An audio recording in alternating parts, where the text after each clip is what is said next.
questa moschea, super moschea, non va fatta.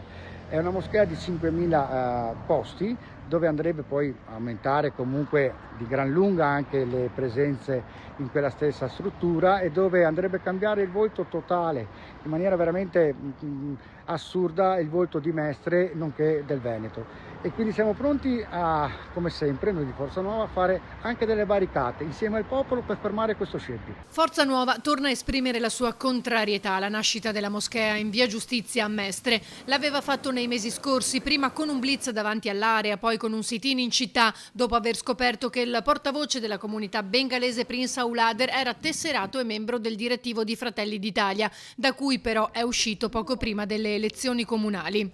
Dopo il fermo no del sindaco Venturini, che parla di una comunità ancora non integrata nel territorio, e la conseguente presa di posizione dei bengalesi pronti a manifestare e scioperare, torna sulla questione l'europarlamentare Cisint.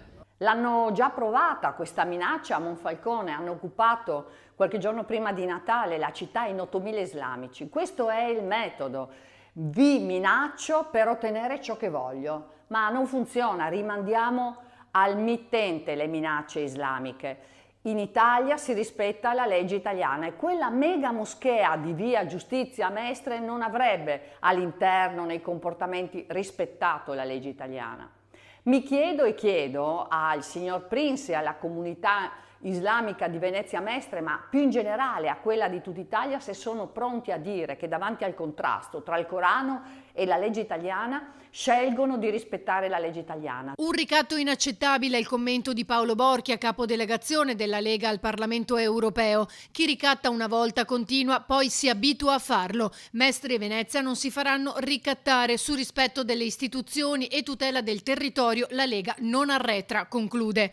E mentre il patriarca di Venezia invita a trovare una soluzione, la CGIL commenta: tutti devono rispettare leggi, diritti e doveri. E devono rispettarli anche i grandi gruppi, chi nei lavoratori degli appalti sfrutta la comunità bangladese, nel turismo, il lavoro nero. Serve un'unità dei lavoratori per contrastare questi fenomeni. Noi abbiamo chiesto che si riapra un dialogo, non servono scioperi in questo momento per appartenenza religiosa, servono scioperi per difendere i lavoratori dallo sfruttamento. Serve un'unità del mondo del lavoro che chieda rispetto delle regole e dei diritti per tutti. Per questo diciamo ancora una volta con chiarezza al comune e alla comunità: dovete discutere, serve una discussione profonda, perché la libertà religiosa è garantita nel nostro paese dalla Costituzione e va applicata per tutte e per tutti.